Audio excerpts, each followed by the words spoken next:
Boom, ever onward tribe. I was thinking about our basic training command recently. I was back in San Diego and I got to go for a run on the beach, and I saw our compound, I saw our obstacle course. And the obstacle course is sort of one of our famous and hideous ways of separating those that want to be there and those that don't. Obstacle courses are plentiful in the United States military. And there's famous obstacle courses. I went to Ranger School when I was early in my career, and they have an obstacle course that covers miles of ground. Now, the obstacles are separated by hundreds of yards, if not more. You work an obstacle and then you're running. So it covers a tremendous amount of terrain. Ours, I think, the SEAL training one is unique in the sense that it is no bigger than, if you kind of squashed a football field into a square, it's about like that. There's not that many obstacles. I mean, I could count them. Let's call it 20 obstacles. It's maybe less than that. But the reason it's so hideous is actually how tight it is. You go from obstacle to obstacle to obstacle. All of them start working on your grip strength and your upper body and your cardio when you're going max effort. Because every time you do that obstacle course throughout training, the time standard, the amount of time you have to finish it, it gets slower. It gets reduced every time. And the fastest people on the obstacle course get to go through first. We actually start in the fastest person in the class to the slowest person in the class. So you want to be up in the front because you don't have a lot of people in front of you to negotiate and kind of get through and get those good times. For a big gorilla, I was pretty fast on the obstacle course. So I was probably in the top 5 or 6 guys. Everybody in front of me was a gymnast or just a little wrestler that could move, and there's no way I was going to keep up with them and their ability to climb and scale those obstacles. But one of the obstacles on the course we call the Slide for Life.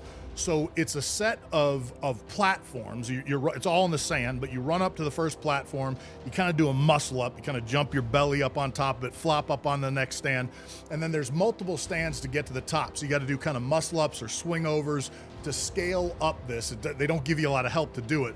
And then when you get to the top, you're probably 60 feet up off the sand floor, and there are 2 ropes that come down at a diagonal, probably 40 yards-ish, all the way down to where a pole attaches those lines, and you have to scale those lines, get down that pole, touch it, then you drop off, and you've completed that obstacle.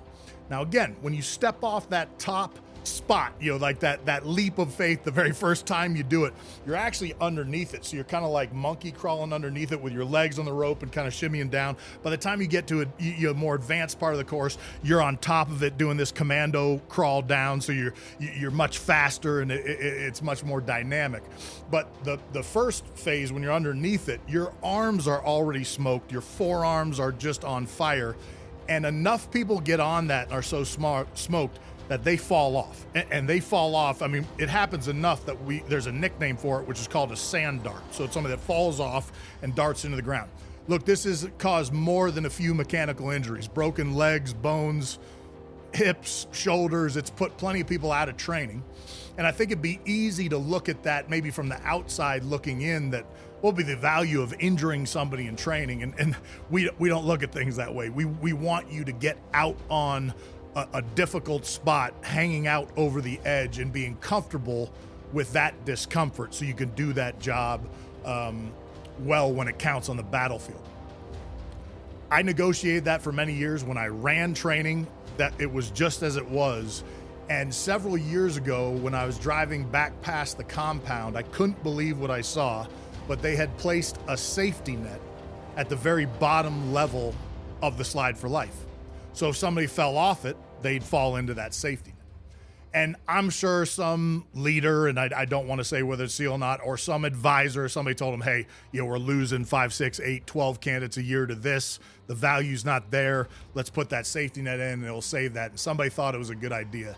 It absolutely ripped my guts out. It just made me think, look, when you're on the battlefield, there's no safety net. When you're out in harm's way, there's no safety net. And our lives, we play much of it without a safety net. So you can practice with a safety net, knowing that something's going to be there to soften your fall and take care of you, so there's no risk in what you're doing. Or you can play without it and prepare for when things get tough, that you've made the decision and the ability to say, I'm willing to risk, I'm willing to step out into that abyss and fight to the end of this obstacle to get to where I want to be. I think they have since removed the safety net, so it's back to the way it was meant to be. But trust me, in life, play without a safety net. Ever onward.